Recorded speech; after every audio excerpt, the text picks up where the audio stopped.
बहुत समय पहले एक नगर में माधवी नाम की एक स्त्री रहती थी। वो सुंदर थी, लेकिन अपने सौभाग्य पर घमंड करती थी। उसका पति उससे बहुत प्रेम करता था, पर वो कभी उसके प्रेम का सम्मान नहीं करती थी। वो अक्सर अपने पति का अपमान करती, दूसरों के सामने उसे नीचा दिखाती और मन ही मन सोचती कि उसके बिना भी वो सुखी रह सकती है। एक दिन उसके पति को गहरा दुख पहुंचा और वो असमय ही संसार छोड़ गया।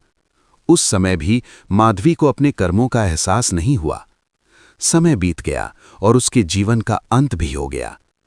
जब उसकी आत्मा ने नया जन्म लेने के लिए गर्भ में प्रवेश किया, तब गर्भ गीता के अनुसार उसे अपने पिछले जन्मों की झलक दिखाई दी। गर्भ में अंधकार के बीच वो आत्मा रोने लगी। उसे स्मरण हुआ कि उसने अपने पति के प्रेम और जीवन का सम्मान नहीं किया था। उसने अपने अहंकार से एक पवित्र संबंध को तोड़ा था। उसी कर्म के प्रभाव से उसे इस जन्म में बाल विधवा होने का भाग्य मिला। नए जन्म में वो एक गरीब परिवार में जन्मी।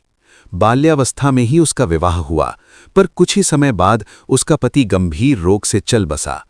छोटी उम्र में ही उसके सिर से सुहाग का साया उठ गया। समाज की कठोर बातें, सफेद वस्त्र और अकेलापन, यही उसका जीवन बन गया। एक दिन मंदिर में बैठी वो रो रही थी। तभी एक संत ने उससे कहा, बेटी, ये दंड नहीं, कर्म का संतुलन है। पिछले जन्म के अहंकार को इस जन्म की तपस्या से धोया जाता है। यदि तू सच्चे मन से सेवा, भक्ति और करुणा का मार्ग अपनाएगी, तो भविष्य के जन्मों में तेरा जीवन उज्जवल होगा।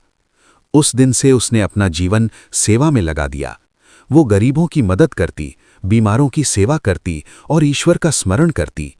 धीरे धीरे उसके मन का दुख शांति में बदल गया।